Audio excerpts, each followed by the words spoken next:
O nosso livro, né, ele começa aí, o que pode ser explorado no livro, né? Então, o livro físico conceitual, ele é um livro muito bom de conceito, né? Então, os conceitos do que nós iremos ver, né, eles são muito bem discutidos nesse livro. Porém, né, ele, em termos de explorar a parte mais de cálculo e outras, né, afinidades, ele é um pouco mais cru, né, mais enxuto. Então, assim, é, de início eu vou usar o Paul Hitz, né, para justamente explorar essa parte de conceitos, né. E aí eu vou pensar e vou ver algum livro, né, que possa complementar essa parte que ele não é bom, né. E aí eu vou disponibilizar para você se tem algum PDF na internet, na rede, eu vou ver. Mas de início ele já está, né, de bom tamanho para explorar todo o conceito do início ao fim do conteúdo, né? Então a parte que nos interessa é a partir da parte 5, né? É a página, é o capítulo 22, página 372, tá? Então vou colocar aqui, ó, página 372, capítulo 22, parte de eletrostática, tá? Eletrostática, tá? Então essa é a partir daí que o conteúdo de estudo, né, que vai ser útil para a gente, tá? Então o que diz, por exemplo, o que é o eletromagnetismo, né? O que você espera estudar no eletromagnetismo?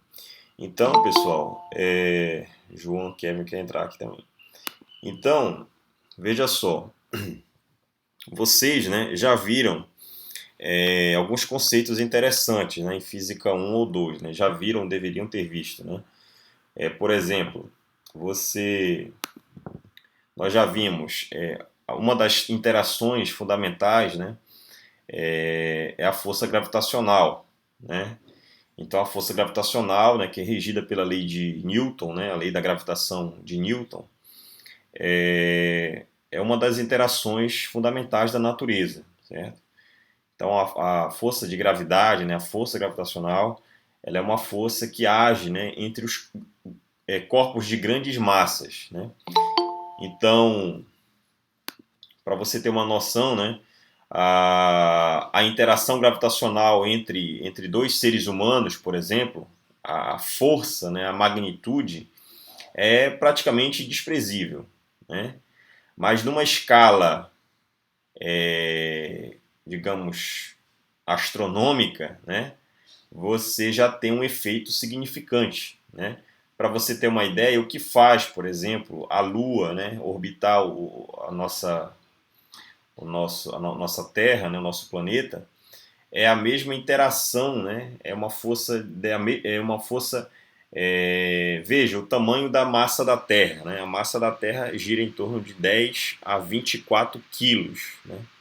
Então é uma massa extremamente grande, né? Então se você pegar um dígito, né? Por exemplo, e você vai andar com a vírgula para a direita, 24 casas decimais, né? E se não, e como é que você anda, né? Você vai acrescentando zeros, né? E aí, 24 casas decimais, isso significa da ordem de 10 a 24, né? 10 a 24 quilos. Então, é uma massa extremamente grande. Então, nessa escala, onde os corpos têm massas muito grandes, né? Massa da Terra, massa da Lua, do Sol e outros planetas, né? O que mantém esses astros em movimento é a força gravitacional, né? Então, a força gravitacional ela tem um efeito significativo nessa escala, né? Para grandes massas. Ela depende não somente da massa dos objetos, mas também da distância que os separa, né? Então, há uma dependência entre o produto das massas dos corpos, né? Tanto de ambos, né? Sempre a força aos pares, né? Por exemplo, se você vai estudar um sistema Terra-Lua, você escolhe, né, as massas de ambos os corpos, né, no caso da Terra e da Lua, e a distância entre eles, né, que os separa. E aí você pode encontrar a magnitude dessa força. É uma força extremamente grande, né, e ela tem esse efeito de fazer os corpos se moverem, né, girarem, né? Tudo isso são efeitos da força gravitacional.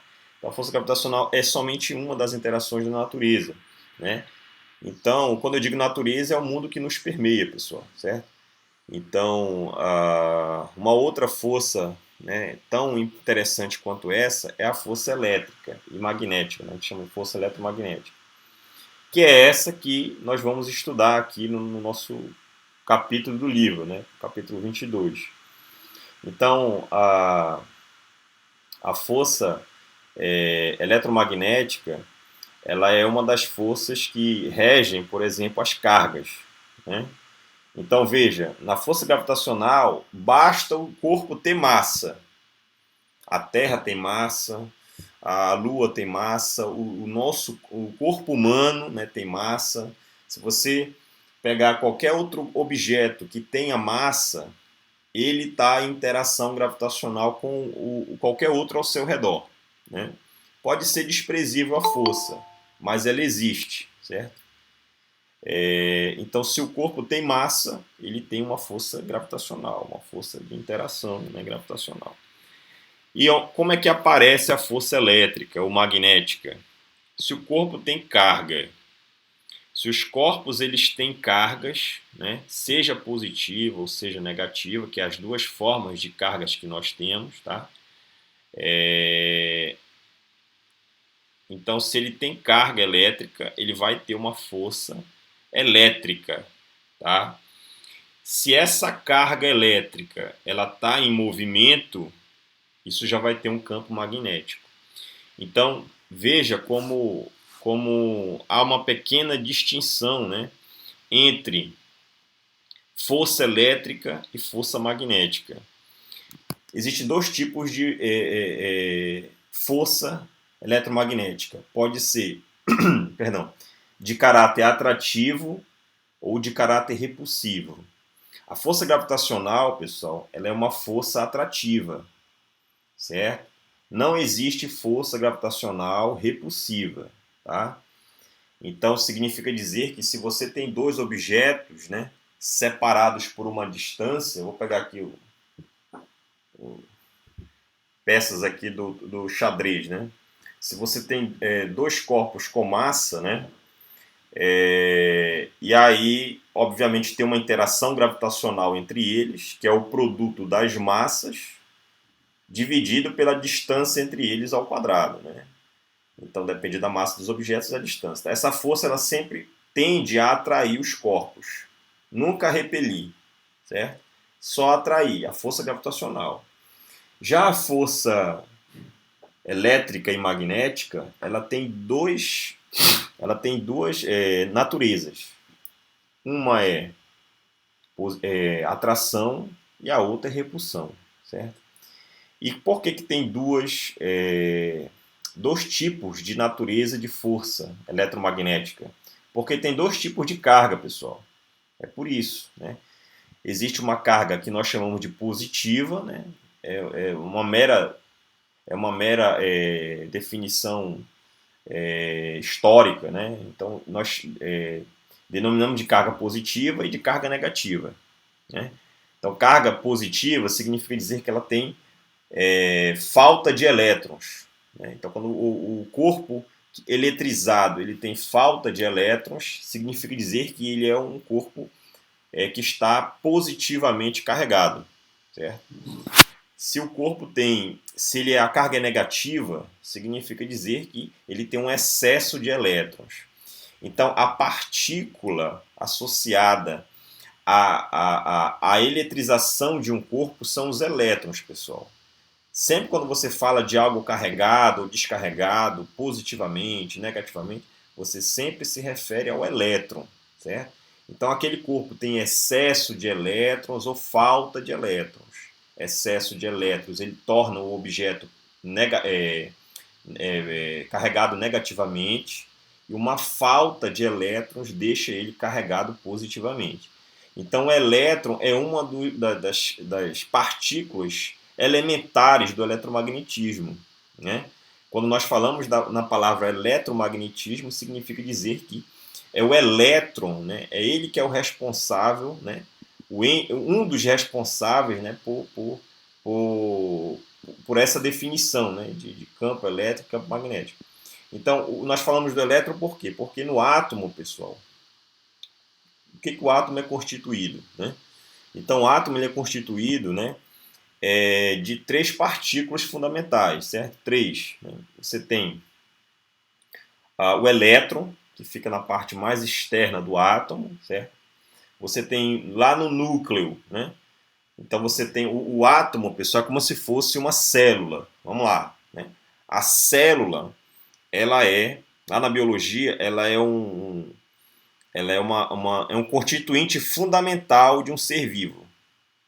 Um ser vivo, ele tem que ter uma célula. Sem uma célula, ele nem sei se ele é chamado de um ser vivo, certo? Então, ele tem que ter no mínimo uma célula para ele poder ser considerado algum organismo vivo, né? Então, nessa célula é a parte mais elementar da vida de um ser vivo, né? Então, se você tem um micro-organismo, você tem uma bactéria, você tem um vírus, no mínimo ele tem que ter célula, certo? Então, a célula é a parte mais fundamental desse ser vivo, né? Então, como uma casa, um prédio, ele é feito de tijolos, né? Então, se você tem lá uma casa, um prédio tem milhares, né, vários tijolos. Mas qual é o elemento fundamental da casa? É um tijolo. Sem um tijolo, você não tem como construir um prédio, certo? Então, a parte mais fundamental de uma construção civil, por exemplo, é o tijolo, né? Então, aquele tijolo ali, unitariamente, somente ele, né? Ele é o constituinte fundamental da construção civil.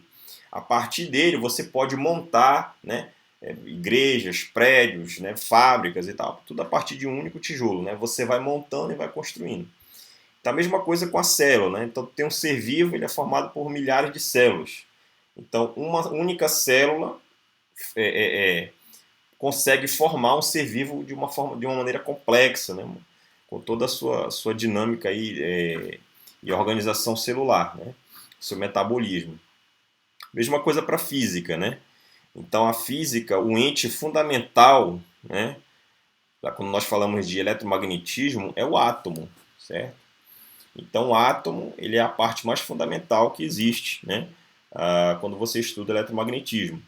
Então, nesse átomo, vamos comparar sempre com a célula, né? Até para ficar um pouco mais claro. Então, a célula ela tem um núcleo. O átomo também. O átomo tem um núcleo, né? Então, lá no núcleo do átomo existe dois tipos de cargas, dois tipos de partículas, que são os prótons e os nêutrons, né? Os prótons têm carga positiva, certo? E os nêutrons não têm carga. São duas partículas, certo? Próton e nêutron. Já na parte mais externa desse átomo, você tem o que nós chamamos de eletrosfera. E nessa eletrosfera, o que permeia na eletrosfera? São os elétrons, né? Lá no caso da célula, né, o que separa a parte de dentro da célula para fora é chamada de membrana plasmática, né? A membrana plasmática ela separa, né, o meio interior e exterior da célula. E entre o núcleo e a membrana plasmática existe uma série de organelas, né, que vai dar toda a dinâmica, vai dar todo o metabolismo, né, funcional de uma célula. No caso do átomo, entre o núcleo e a eletrosfera, existe somente o vazio, certo? Não existe nada ali, materialmente falando, né? Mas existe campos eletromagnéticos. Então perceba a distinção aí comparando com a célula, né? A célula tem um núcleo, né? Tem lá o DNA, tudo lá dentro. No caso do átomo, dentro desse átomo, ou dentro do núcleo do átomo, né? Você tem prótons e nêutrons, cargas positivas e partículas sem carga, né? E aí na parte mais externa da célula, que separa o meio interior do exterior, é a membrana plasmática. No caso do átomo, são os elétrons. Eles estão na eletrosfera, uma região do átomo chamada eletrosfera. E aí, na célula, entre a membrana plasmática e o núcleo, acho que é a cariopteca o nome, né? O que permeia o núcleo, né? Você tem as organelas. Tem várias organelas, mitocôndria, ribossomo, um monte, né? Então essas organelas estão lá para exercer alguma função primordial para a célula sobreviver, né? Para ela viver, né, naquele ambiente. Já o átomo, entre os elétrons e o núcleo, existe um grande vazio de matéria. O que tem ali é energia, são campos eletromagnéticos. E que campos são esses? É o campo do elétron, é o campo do próton, é o campo do nêutron. São esses campos que permeiam esse espaço vazio, né? Então, para você ter uma ideia da imensidão do vazio que existe entre o núcleo e os elétrons, entre eles, o que né, tem ali? Tem campo eletromagnético. Então, qual é a dimensão desse tamanho? Né? Se você pegar uma bola uma bola de tênis e você colocar ela no centro do mangueirão, nosso mangueirão aí, né? Nosso estádio, você colocar uma bola de tênis no centro do gramado, isso representa o núcleo do átomo. Essa bola de tênis representaria, né, em escala, estou falando em termos de escala, você representaria o núcleo do átomo. E aonde estaria os elétrons na eletrosfera? Seria a arquibancada. Então perceba a imensidão do vazio que existe entre o núcleo e os elétrons, né, na eletrosfera. Todo esse espaço no estádio entre o centro do gramado e a borda mais externa, né, do mangueirão, é o vazio que existe entre os prótons e os nêutrons que estão no núcleo e os elétrons que estão na eletrosfera. E nesse espaço vazio estariam os campos eletromagnéticos. Tá? Então, existem dois tipos de campo, um campo atrativo e um campo repulsivo. Esses campos eles são de duas naturezas, porque existem dois tipos de carga, positiva e negativa. Historicamente foi denominado assim, né? Uma mais e a outra menos, mas eu poderia dizer que existe uma carga preta e branca, por exemplo. Né? Isso é só uma mera convenção, né, histórica para se chamar aquela carga que tem excesso de elétrons, de negativa, falta de elétrons, positiva. Né? Um outro sinônimo, né, de carga que tem excesso de elétrons nós chamamos de ânion, lá na química. Né? Na química nós chamamos, olha, o átomo quando ele está eletrizado, quando ele tem excesso de elétrons, você diz que ele é um ânion. Né? Na tabela periódica ele tem uma posição onde ele vai se encaixar. Né? Quando ele tem uma falta de elétrons, você chama ele de cátion. Né? Então, é a mesma nomenclatura. Né? Uma outra que existe também, né? Íon positivo, íon negativo. O íon positivo é aquele íon, né? Que é um átomo que perdeu, ganhou elétrons. Né? Um íon positivo é aquele que tem falta de elétrons. Um íon negativo, ele tem excesso de elétrons. Então, essas nomenclaturas, todas elas são comuns e se referem aqui. Né? Se refere para dizer que existe um camarada, um objeto, um corpo, um átomo, que ele pode ter excesso de elétrons ou falta de elétrons. Né? É basicamente isso. Então, tudo bem aí? Qualquer hora você pode me interromper, tá? Interromper, perguntar algo, se não, eu continuo. Falar de outra coisa interessante aqui, né? Então, veja só. Lá a outra interação que faltou, né? Então, eu falei da gravitacional, falei da eletromagnética, né? Elétrica, magnética, e tem uma outra também, né? Que é a força nuclear, né? Força nuclear forte e a nuclear fraca. A nuclear é justamente falar do núcleo do átomo, né? Então, entre os prótons, existe uma força entre os prótons, uma força entre prótons e nêutrons. Essa força ela não tem a mesma origem da força eletromagnética, né? A gente chama de força nuclear forte. Né? Ela tem uma outra característica que não é idêntica à força eletromagnética, que é a que nós vamos estudar, né? Agora de início. E existe uma outra também, que é a força nuclear fraca. Veja, ambas são nucleares. Uma é forte e a outra é fraca. A forte é a interação entre os prótons, né, entre si e os nêutrons, e entre prótons e nêutrons. Já a nuclear fraca, ela que é responsável, por exemplo, pela emissão de radiação de um átomo, né? Nós sabemos, por exemplo, que o raio-x, né, ele é uma radiação de freamento de elétrons, né? Então você tem algo, né, você tem algo ali, né, que você quer fazer a chapa, né, tirar uma chapa do teu pulmão, da tua perna que pode ter algum problema e tal, ou algum membro seu, né, uma parte do seu corpo que tenha quebrado, que Deus defenda, né, mas está lá fraturado. Você quer saber qual é a gravidade, onde é que foi a fratura e tal, aí você tira um raio-x, né? Então o raio-x ele é uma radiação que se dá por freamento de elétrons, né? Então você lança elétrons, né, naquela região do espaço ali onde está afetado do teu corpo, e aí, né, a máquina que vai fazer essa ejeção de elétrons, né, e o nosso corpo é feito por átomos, pessoal, né? Nós somos feitos de átomos, né? Tem uma frase do Carl Sagan, né, que nós somos feitos de poeira das estrelas, né?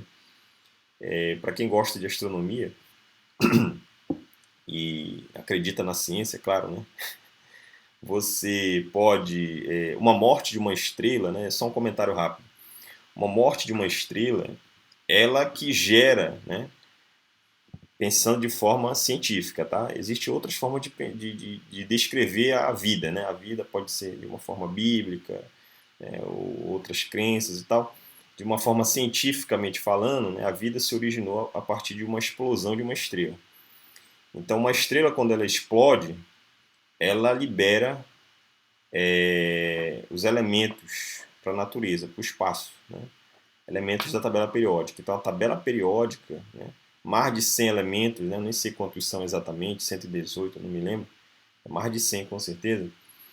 Todos esses elementos eles são formados, né, tirando, claro, de laboratório, são formados das poeiras das estrelas, né, ou seja, da morte de uma estrela, né? Então, ferro, níquel, prata, ouro são formados através da explosão da morte de uma estrela. Por isso que Carl Sagan falava isso, né? Carl Sagan é um grande divulgador, né, astrônomo americano, né? Inclusive aquela série chamada Cosmos, né, muitos já devem ter assistido, não sei. Quem fez a primeira a série, né, a primeira série mesmo falando sobre o Cosmos foi o Carl Sagan, né? Então ele já falava isso, né? Nós somos feitos de poeira das estrelas. Então, voltando aqui a falar do raio-x, né? O raio-x, né, então é uma radiação de friamento. Você tem o seu corpo, as suas células, né, lá na sua perna, no seu braço, onde está a fratura, e aí a máquina lança, né, elétrons acelerados. Esses elétrons eles vão até o núcleo do átomo do seu corpo, né? E aí existe uma interação entre núcleo e elétron, elétron que veio da máquina de raio-x. Essa interação gera uma radiação. Essa radiação é chamada, né, foi o descobridor do raio-x, eu não me lembro agora o nome. Foi Roguetan, lembrei agora, foi o Prêmio Nobel de 1901. O Roguetan foi um físico, né, que ganhou o Prêmio Nobel, foi o primeiro, acho que foi o primeiro Prêmio Nobel que a sociedade, né, a comunidade científica laureou, né, deu o prêmio para ele, foi o primeiro. Então ele descobriu o raio-x. Então ele não sabia o nome da radiação e chamou, não, vamos chamar de X, né? Então ficou raio-x. Mas essas histórias é bom contar depois, né? História da ciência. Você lança, né, os elétrons lá, eles são freados, né, devido à interação eletromagnética, e isso gera uma radiação que tem um alto poder de penetração, né? E aí ela consegue penetrar o tecido e tal, só não consegue penetrar, atravessar o osso, né, que já é uma densidade diferente, né, a parte óssea. E aí você tem uma imagem lá, uma chapa que é sensível a essa radiação, vai gerar a imagem, né, lá do esqueleto, né? Então, esse tipo de interação, geração de raio-x, radiação alfa, radiação gama, todas essas radiações que quem é da área de radiologia, que pega essas radiações para aplicar na medicina, né, para o bem-estar, para a saúde humana, né, como um todo, existe uma interação aí fundamental da natureza, que é chamada interação eletrofraca. Tá? Então, ao todo, pessoal, são 4 interações na natureza que nós conhecemos hoje. Tá? Pode ser que daqui a 100 anos mude, aumente, seja 5, seja, eu não sei. Hoje existem 4. A interação gravitacional é uma, a interação eletromagnética é outra, são 2, a interação nuclear forte, 3, e a nuclear fraca. Tá? A nuclear fraca é a responsável por essas radiações aí, raio-x, raio gama e tal, né? Raio gama lá da bomba atômica e etc. Quem faz radioatividade estuda essas coisas. Então são 4 interações fundamentais. Dessas 4 interações fundamentais, eu vou me concentrar somente numa, por enquanto, que é a eletromagnética. Tá? Então já falei que essas interações eletromagnéticas, o responsável é o elétron. Então é o elétron que você, né, quando tem uma falta ou um excesso, você diz que o corpo está positivo ou negativo, carregado, ele está carregado positivamente ou carregado negativamente. E aí, o que diferencia um campo elétrico de um campo magnético? Né? Então, essas ondas, pessoal, eletromagnéticas, elas têm uma velocidade de propagação. Né? Então, se você pegar, por exemplo, quando eu estou falando agora, estou falando com vocês, né? Por mais que nós estamos a uma certa distância, né? Mas se nós estivéssemos numa sala, ao, ao eu falar, né? Pronunciar algo, você ouviria, porque a distância entre nós, né? Dentro de uma sala, é uma distância pequena. Mas digamos que você esteja num local onde existe uma grande distância que nos separa, né? Sei lá, um terreno baldio, uma grande distância, né? E aí você fala algo, ou eu falo, né? Então, para eu poder ouvir, ou você, né? Vice-versa, existe um tempo de espera, né? Então eu posso estar mexendo a minha boca aqui e tal, aí você está vendo eu mexer a boca, você vê porque a radiação responsável pela visão, que é física 2, a ótica, ela anda com velocidade da luz. C. C é 3,10 metros por segundo. 300 mil quilômetros em um segundo. Olha só a velocidade dessa onda. Tá? Então a velocidade de uma onda eletromagnética é essa. Ela percorre 300 mil quilômetros em um segundo. É uma velocidade absurda, pessoal. É a velocidade mais rápida que nós conhecemos. Certo? Mesmo as máquinas mais modernas que o homem já construiu, foguetes que foram lançados para o espaço, máquinas de automobilismo, né, que correm aí, né, que é pensada para competição, né, todas elas ainda ficam muito abaixo da velocidade da luz. Certo? A velocidade da luz você percorre em um segundo. Né? Um segundo passa muito rápido. Né? Um estalar de dedo é um segundo. Esse estalar de dedo, né? A onda percorre uma distância de 300 mil quilômetros. Então é uma distância muito grande. Né? Se você já foi, por exemplo, para São Paulo é 3 mil quilômetros. Né? De Belém a, de Belém não, acho que daqui onde eu moro, né? Eu estou em Castanhal, né? Eu moro em Castanhal, tá? Então de Castanhal a São Paulo, né, capital, é 3 mil quilômetros. Então isso não é nem, né? Isso é uma pequena parte, né, de distância em termos de 300 mil, né? Então 300 mil para 3 mil tem uma diferença de 100 vezes, né?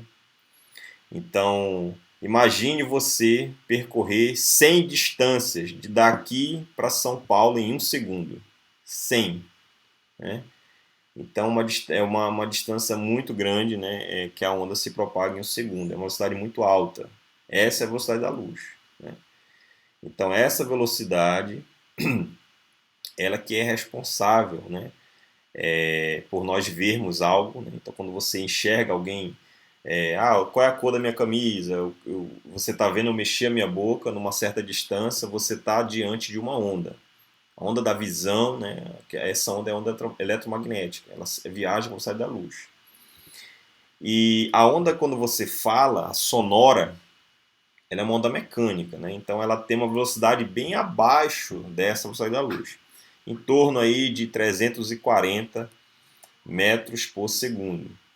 Então, em um segundo, essa velocidade, essa onda se propaga em torno de 340 metros. Uma distância aqui em Castanhal de um poste para o outro é 50 metros. Então, isso vai dar o quê? São 7 vezes 5, 35. São 7 portes, né? 8 na verdade, né? 8 alinhar, um após o outro. Então, uma distância de 8 portes, né? de energia, né?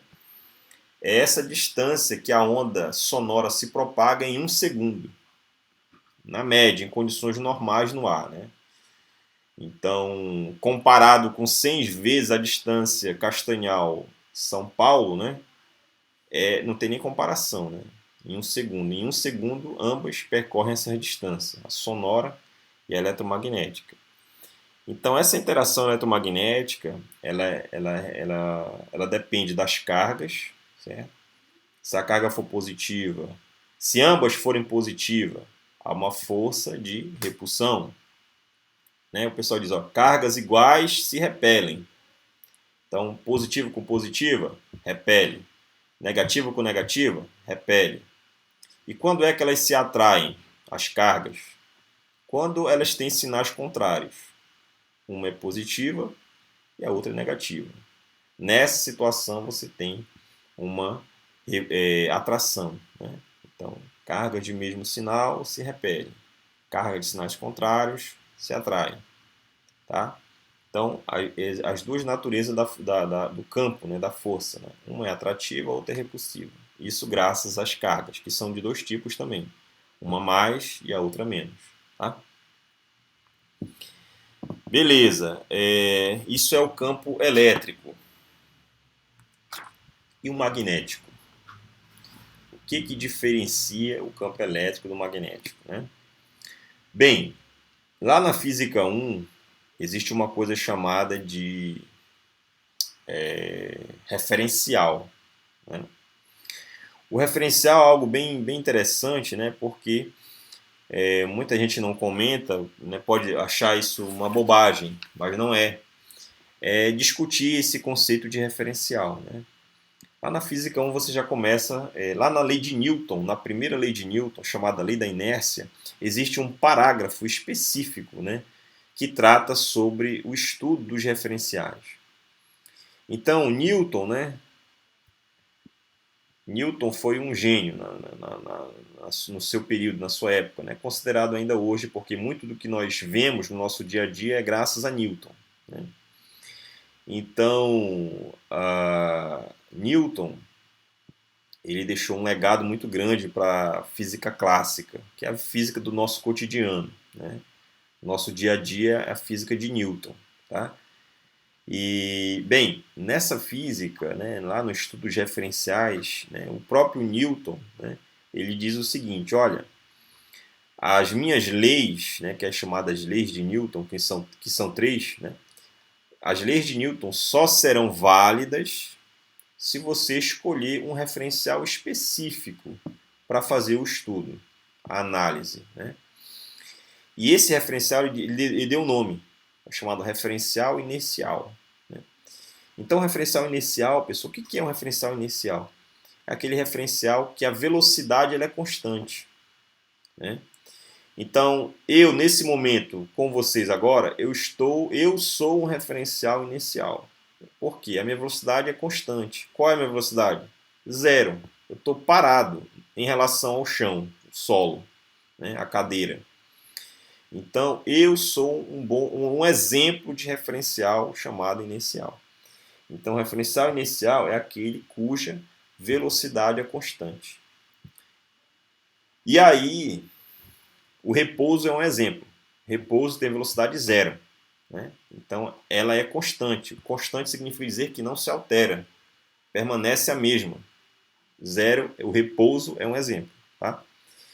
Então, o referencial inicial, esse referencial que o Newton disse que as suas leis são válidas, né? Ele é muito importante não só para a física 1, mas para toda a construção da ciência denominada física, ele é importante. Né? Então, no eletromagnetismo não é diferente. Né? Então, veja, o que difere o repouso do movimento? Lá em física 1, né? Olha, algo está em repouso ou parado se você escolhe um referencial, que é o inercial, certo? Você escolhe o referencial inercial e quando você percebe que a sua posição não está se alterando com o tempo, a sua posição continua a mesma com o passar do tempo, né? Porque o tempo não para, pessoal. O tempo está passando, né? Essa é a ideia de tempo, né? É algo que não há, que não é estático, né? Tá completamente dinamicamente falando, está em movimento, certo? Então, o tempo é essa grandeza física que está associada com a mudança, com a variação, né? Então, o tempo está passando, né? Mas o objeto de estudo está parado. A sua posição em relação àquele referencial continua a mesma. Então, esse cidadão está parado, ele está em repouso. Agora, se você percebe que esse objeto, em relação àquele referencial, que é o inicial, muda a sua posição com o tempo, aí você diz, olha, esse cara está em movimento. Ele tem uma velocidade diferente de zero. Né? Beleza, então é assim que você distingue o repouso do movimento, lá em Física 1. Né? Aqui no eletromagnetismo isso também é importante. Por que é importante? Né? Porque, de novo, vem esse conceito de repouso e movimento. Veja só, cargas paradas, escolhe um referencial, aí você percebe que as cargas ali, naquela região do espaço, né, estão todas paradas. Se essas cargas estão paradas, o que ela gera ao seu redor? Um campo. Que campo é esse? É o campo elétrico. Né? É o campo que é dado pela lei de Coulomb, a força coulombiana, a força elétrica. Então, cargas paradas geram campo elétrico. Tá? Um dado referencial, e você percebe que essas cargas estão em movimento, essas cargas em movimento geram campo, que não é mais o elétrico, é o magnético. Então, olha a distinção sutil entre campo elétrico e campo magnético. Cargas paradas refere-se ao repouso, elas estão em repouso num dado referencial. Que campo ela gera? Campo elétrico. Agora tem outro referencial. Não, perdão. Agora nesse referencial, essas cargas se movem, ela vai gerar o campo elétrico? Não. Qual é o campo? Magnético. Então, cargas paradas geram campo elétrico. Cargas em movimento geram campo magnético. Cargas em movimento tem um nome, pessoal. Corrente elétrica. Quando você vê cargas que se movem, elas estão no fundo, ali naquela região, gerando uma corrente elétrica. Então, a corrente elétrica, ela é que é responsável pela geração do campo magnético. Cargas em movimento, corrente elétrica. Corrente elétrica gera campo magnético. Cargas paradas geram campo elétrico. Qual a velocidade de propagação de uma onda elétrica? C. 300 mil quilômetros em um segundo. Qual a velocidade da onda magnética? C também. 300 mil quilômetros em um segundo. Então, veja como esses campos eles são muito parecidos. O campo elétrico e o magnético. É por isso que hoje nós já chamamos de campo eletromagnético, porque existe uma diferença muito sutil entre eles. Eles são campos muito parecidos, né? Interações muito parecidas. Veja só, qual é a velocidade de propagação da onda elétrica e magnética? É a mesma. O que gera campo elétrico? Carga parada. O que gera campo magnético? Carga em movimento. Quem é o responsável pela geração desses campos? Os elétrons. Então perceba que eles têm muitas... eles compartilham de algumas dessas que eu citei, né, características afins, né, muito parecidos. Então, até historicamente, quando você vai acompanhar na história da ciência, até certo ponto esses campos, né, eles eram descritos da mesma forma, eles eram ditos os mesmos, mas depois percebeu-se, né, que eles são campos, né, distintos, né, e que eles têm características em comum, né. Tá tudo bem? Olha só, deixa eu ver aqui o que eu vou mostrar para vocês aqui no meu canal aqui, né? Gênios da Física. Se você não se inscreveu no canal ainda, eu sugiro aí fortemente que você faça esse apoio, né? Tudo é um estímulo. O que eu quero dizer para vocês é que não estou conseguindo entrar aqui por quê? Espera aí. Às vezes nós perdemos... Não estou conseguindo entrar por quê? Não sei por que raios aqui, não estou conseguindo entrar aqui no YouTube. Mas olha, deixa eu ver se consigo aqui. Então, eu queria mostrar para vocês, né, enquanto entra aqui.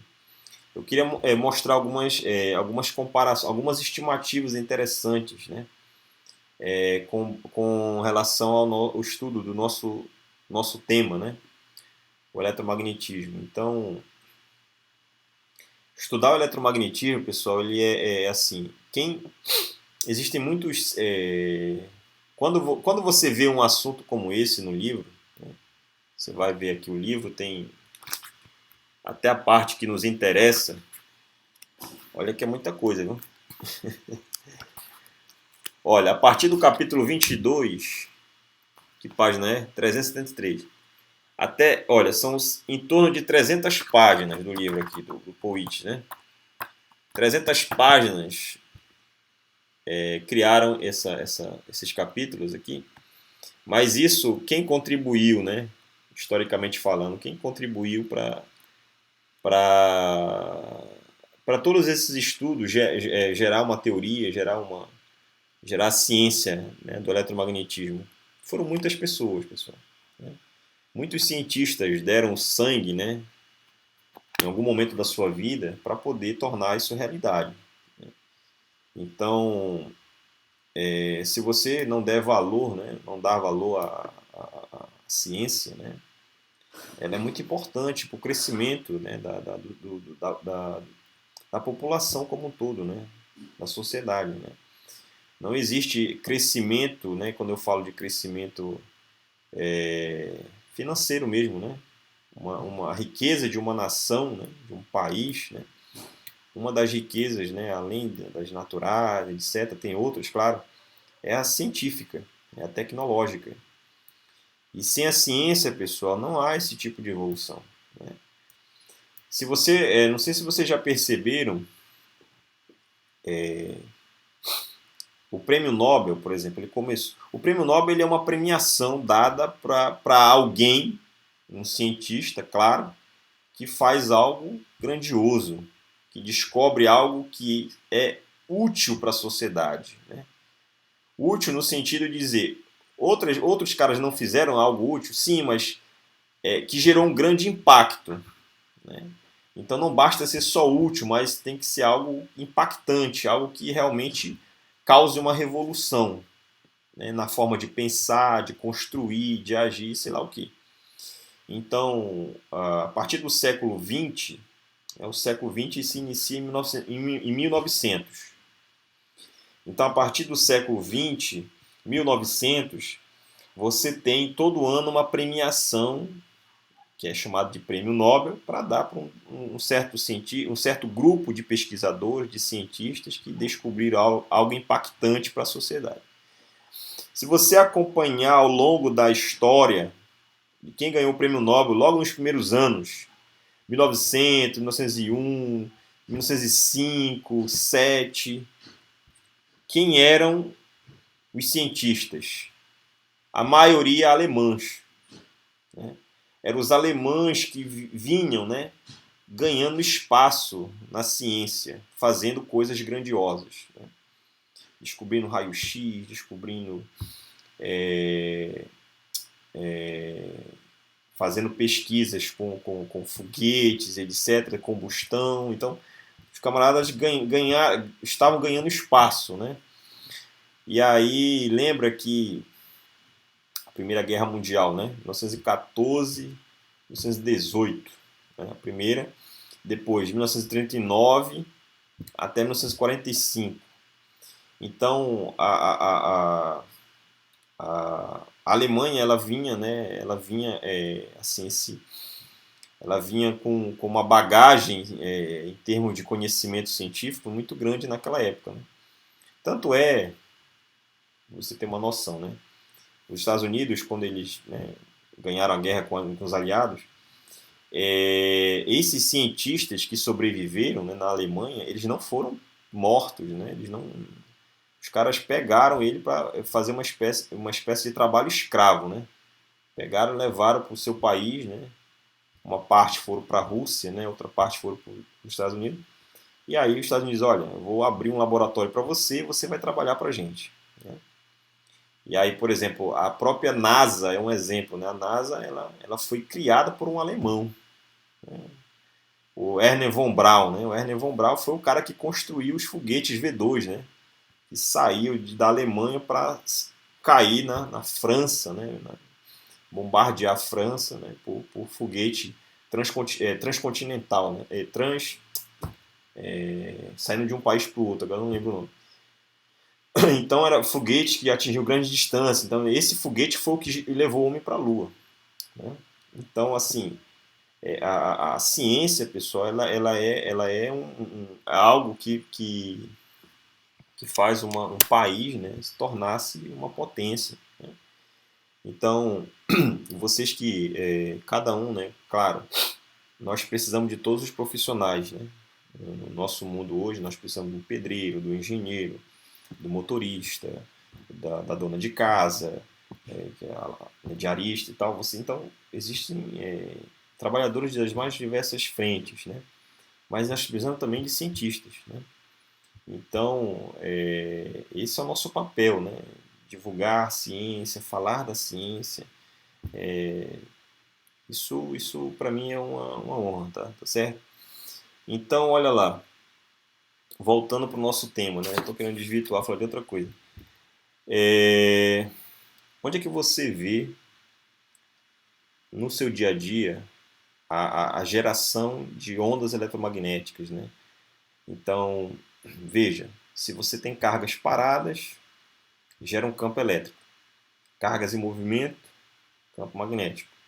E aonde é que esses campos surgem? Onde é que eles aparecem? Nós não enxergamos esses campos, pessoal. Esses campos eletromagnéticos eles são campos invisíveis aos olhos. Né?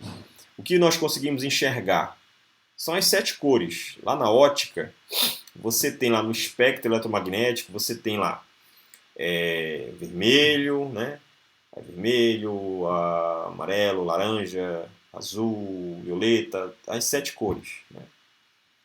Então são essas 7 cores que nós enxergamos. Né? Quando você vê um arco-íris, você vê uma reflexão de uma película de óleo sobre a água. Né? Então essas cores você percebe, uma parede da cor, né? amarela, cor branca, são essas cores que nós enxergamos. Mas existe uma grande faixa do espectro, né, eletromagnético que nós não enxergamos. Então, por exemplo, agora, nesse exato momento, nós estamos sendo bombardeados por ondas eletromagnéticas. Que tipo de ondas? No mínimo de celular. No mínimo. Né? Então, a onda, o que leva, por exemplo, quando você faz uma ligação aqui de Castanhal aí para um de vocês aí em Belém, ou o cara está do outro lado do planeta, o cara vai fazer uma ligação. Quando você faz a ligação, a onda que leva a informação, né, que leva a tua fala, o cara vai te ouvir, vai entender o que tu está falando, ele vai responder de lá e tu vai interagir com ele, é onda eletromagnética, certo? Então a onda de um celular é uma onda eletromagnética e ela viaja com velocidade de 300 mil quilômetros em um segundo, perceba. Então é por isso que quando você faz uma ligação, é quase que instantâneo a completa ligação e o cara, se lhe atender lá, tu vai falar com ele. Né? É uma velocidade muito alta. Então é essa radiação que está nos bombardeando agora. Todos os nossos corpos estão sendo bombardeados por essas ondas, ondas de rádio, ondas de celular, né, de operadoras, né, que são ondas eletromagnéticas. Tá? Então aí já é, digamos assim, só esse exemplo já seria de grande utilidade, entender como é que uma onda de um celular funciona, como é que ocorre a troca de informação entre a operadora, né? Existe a pessoa que liga, né? Ela vai gerar onda, o celular. Aí existe a torre de recepção. Da torre de recepção que vai receber esse sinal, vai jogá-lo para o satélite, que está em órbita. O satélite, quando ele chega o sinal, ele vai procurar em que região do globo está aquele número, uma espécie de ID, né, CPF. Procurou, achou, aí ele vai jogar a onda, né, refletir a onda para aquela região, a torre mais próxima. Né. Chega na torre e da torre distribui para o receptor, que é o que vai receber a ligação. O receptor vai fazer o contato novamente com a torre, o satélite, a torre ao teu celular. Então, veja o caminho que a onda tem que percorrer até chegar, né, o destinatário, né, quem emite e quem recebe. Então, são grandes distâncias, mas que são percorridas em um pequeno tempo, porque a velocidade da onda é muito grande. Né? A própria energia elétrica, tudo que nós temos hoje, pessoal, aparelhos eletroeletrônicos, é graças ao eletromagnetismo. Certo? Celulares de indução, aparelhos de indução elétrica, você carrega sem conectar na tomada. Isso é graças à lei de Faraday. Né? Graças ao Faraday. Faraday, aquele camarada que gerou a gaiola de Faraday, ele ia para o parque, né? Exibia as suas experiências, né? Muitas delas perigosas, mas que botava a sua vida em risco, mas que causava espanto, né? Já pensou você entrar dentro de uma gaiola toda de metal, condutora, carregar com uma alta voltagem e não morrer? Isso é um fato, isso causa espanto para quem não conhece a ciência, quem não sabe como é que ela funciona, qual é a lei por trás daquilo, né? Como é que você consegue explicar, né? Então, Faraday fazia essas exibições, né? Hoje, quando você quer apresentar algo interessante para a comunidade, você cria feiras, né? Existe a feira do livro, lá tem vários livros, o cara vai, literatura, lê e tal. Existe a feira de robótica, o cara vai lá só ver robôs, né, funcionando e braços se mexendo, pessoas andando, né, robóticas e tal. Então, naquela época não tinha isso. Naquela época era o exibicionismo em praça pública. Né? Século XVII, século XVIII era assim. Né? E aí o cientista ia, né, e botava muitas vezes, ele mesmo era o cobaia, né, da sua própria experiência, né, e mostrar o seu, causar uma espécie de exibicionismo, né, dizer, olha, aqui como funciona, olha como é que eu estou vivo e tal.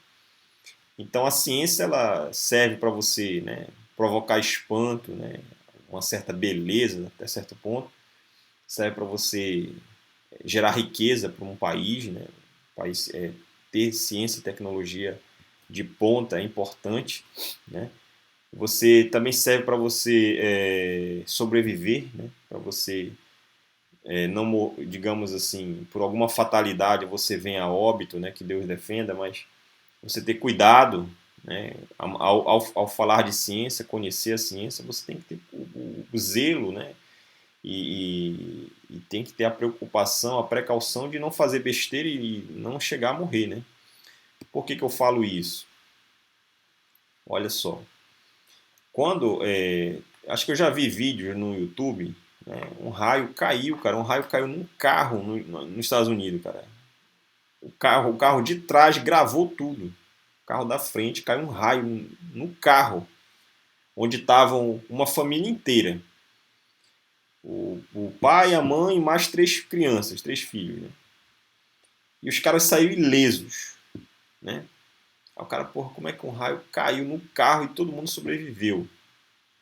Né? Não sei se o cara sabia física, né? Mas ele sobreviveu como?